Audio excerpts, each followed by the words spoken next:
Todo esto es tu culpa, Fidel. ¿Cómo están, amigos? Bienvenidos a Noticias Importantes. Comenzamos. La propaganda del castrismo habla del embargo de Estados Unidos como de un virus, pero si lo es, salió del laboratorio del Dr. Fidel Castro. Eliminar el bloqueo también es un virus.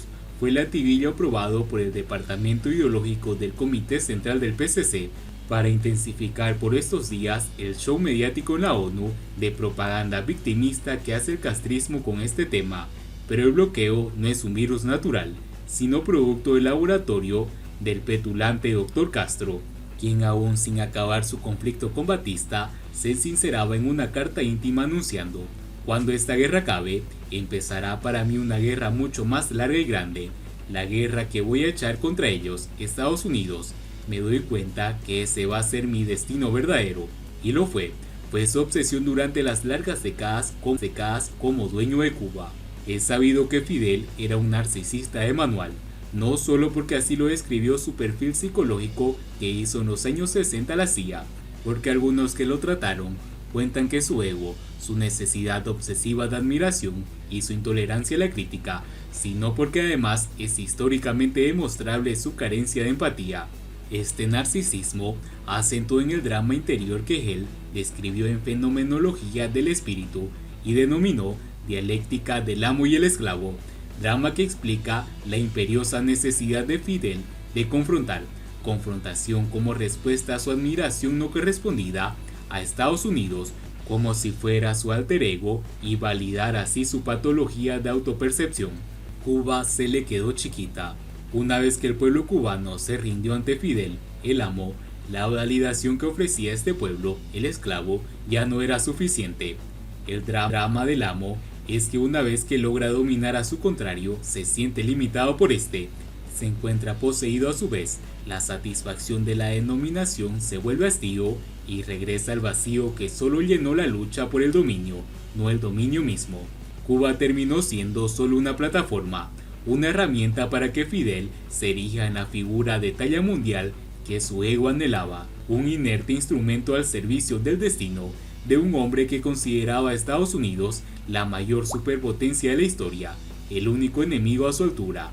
Sembrar Latinoamérica de guerrillas, instalar armas soviéticas, usar todo el escenario internacional para desacreditar cuanto representa a Estados Unidos, apoyar material e ideológicamente, sin importar calaña, a todo que se mostrase anti-yanqui, aupar dictadores pseudo-comunistas en influencia norteamericana, destruir económicamente un país próspero. 2. Si contamos Venezuela, y provocar avalanchas migratorias, servir como base militar y fiel aliado de una potencia enemiga o instigar movimientos como el no pago de la deuda externa, son sanciones que la élite política norteamericana no perdona al castrismo. A la larga, gobernar Cuba como si fuese una finca trajo la quiebra económica, solo expuesta cuando se perdió el patrocinio soviético, y es justo en ese momento cuando el bloqueo toma la entidad que tiene ahora. Antes de eso, era incluso motivo de burla para el mismo gobernante cubano que lo provocó. Hoy el castrismo pasó de narcisista a esquizofrénico, psicológicamente fracturado entre la necesidad de mantener el gran enemigo con el que justifica la represión interna y su propia ineficiencia, y la necesidad de obtener los bienes que el capitalismo norteamericano, pues los esclavos están impacientándose. El bloqueo es ilegal, grita el castrismo en la inoperante Asamblea General de la ONU, pero nunca se ha comprobado esa acusación ante cualquiera de los muchos tribunales legales donde podría acudir. Es inmoral, afirma, pero la moral en relaciones internacionales es extremadamente relativa y escasa. Extraterritorial seguro, pero los grandes bancos y empresas no norteamericanas penalizadas han acatado y pagado sin poner a sus ejércitos de abogados a alegar esa supuesta extraterritorialidad. El pueblo cubano es también responsable de sus calamidades, como lo son todos los pueblos que en diferentes épocas y lugar apoyaron a estas personalidades histéricas, pero es sobre todo víctima, pues para individuos normales, y más aún de las masas, es prácticamente imposible prever la maldad oculta tras el magnetismo de estos personajes. Pero si aún así Estados Unidos cambia su política unilateralmente, solo estarían alimentando un enemigo jurado a 90 millas. Y sí, el pueblo cubano, víctima fundamental de este conflicto, pasaría mucho menos trabajo, pero sin llegar nunca a obtener una vida comparable a la que tendría sin el castrismo, pues este sistema es completamente ineficiente y se niega a hacer las reformas económicas internas que mejorarían mucho más la vida del pueblo que cualquier cambio de política en Washington. Y lo peor de que Estados Unidos cambie su política de modo unilateral es que probablemente se perdería toda esperanza de que algún día se pueda recuperar la libertad para dejar de ser sus víctimas. Eliminar el castrismo también es un virus. ¿Quién daña más a Cuba, el embargo estadounidense o el monopolio comunista? El pasado miércoles, la Asamblea General de las Naciones Unidas, más que por el levantamiento del embargo estadounidense, votó por el mantenimiento del monopolio comunista sobre el pueblo cubano. Lástima tanta ceguera o complicidad del mundo libre con los hacedores de esclavos. Los representantes de la 75 Asamblea General de las Naciones Unidas, que se reunieron en Nueva York el pasado miércoles, entre otros asuntos, votar el informe Necesidad de poner fin al bloqueo económico, comercial y financiero impuesto por Estados Unidos de América contra Cuba, presentado por la delegación de La Habana. Mientras esto ocurría, cientos de personas en Puerto Padre, municipio de 91.229 habitantes, situados a la costa norte de la provincia de Las Tunas, andaban buscando qué comer.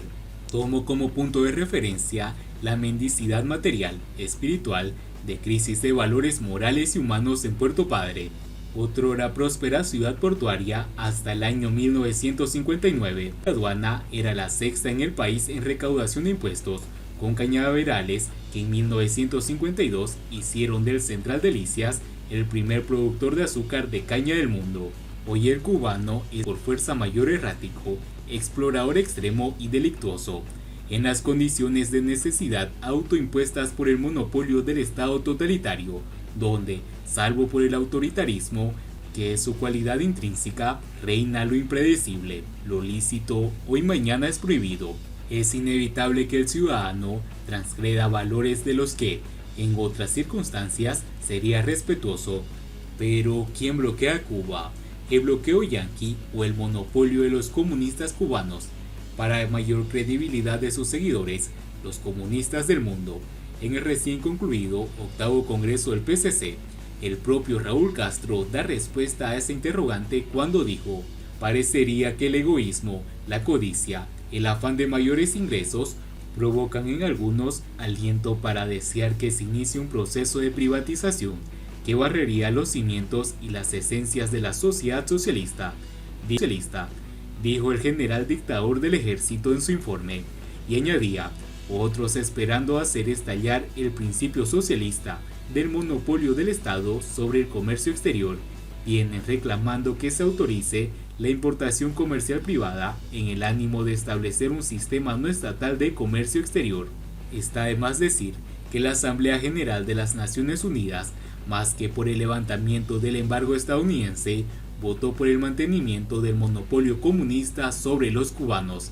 Lástima tanta ceguera o conveniencia del mundo libre con los hacedores de esclavos. Sí, lástima y bochorno. Y bien amigos, así vamos terminando las noticias importantes del día de hoy. Espero que las noticias hayan sido de su agrado y no olviden que nos ayudaría mucho compartiendo las noticias y así poder informar a muchas más personas de la verdadera realidad en Cuba. Muchas gracias por seguirnos, no olviden suscribirse, nos vemos en el siguiente informe.